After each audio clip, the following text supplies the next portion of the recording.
In case you didn't know, the most effective way to protect young black children is to stop projecting harmful narratives onto them. Y'all have got to stop unconsciously sexualizing children and putting the responsibility of how they're perceived on them.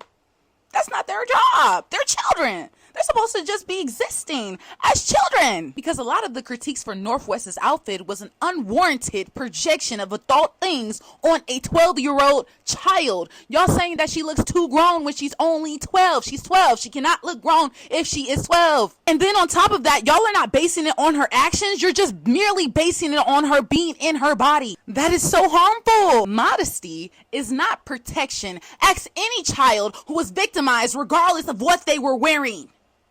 How are you blaming the victim? This is called adultification. Adultification is when society projects adult traits such as sexual maturity or criminal intent onto black children, often stripping them of their innocence and the normal protections that kids get. And I am by no means saying let your child dress however they want to. I would never say that. But stripping them of their ability to express themselves can be so harmful. Do you understand that? Especially little black girls who were told to shut up, little black girls who were told to dim their lights, little black girls like me. Because why don't y'all have that same energy for when boys dress up? You know, they have their little chain on with their little stomach out, with their little J's on. Nobody has that same energy for them because you're not over-sexualizing them. But what y'all do to little black boys is project your biases towards black people and crime, even before the age of 5. A few examples: Emmett Till, Trayvon Martin, and that 5-year-old who was called the N-word by a middle-aged white woman for going in her diaper bag.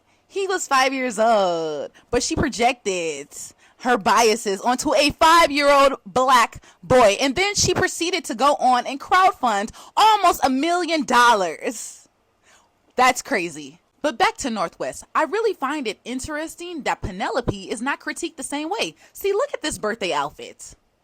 Her pants are literally unbuttoned, but she's not too grown because she's white and because her body is not developing the same way as Northwest. Let's just be honest. So just remember, when you critique Northwest's body just because she simply exists and not because of anything she did, that is not harmless. That is reiterating painful narratives around femininity, especially for black girls. It sends a message that their bodies is too loud, too grown, too much, even though they're just kids. Do you remember what that felt like? A lot of us were taught to monitor and shrink ourselves early on, to tone it down, to not be too much in order to protect ourselves. But that never worked. It never worked. We were still victims. We were still attacked, no matter how modest we were. So let's make a real difference and stop blaming the children and be mindful of the projection of adult traits onto children just because of your fears. We also have to hold the adults accountable who are being weird towards the children. That is how you protect the children. All right, that is it. That is all. If you enjoyed this and you want more, make sure you give this a like, share it with somebody, and follow. Toodles, y'all. Until next time.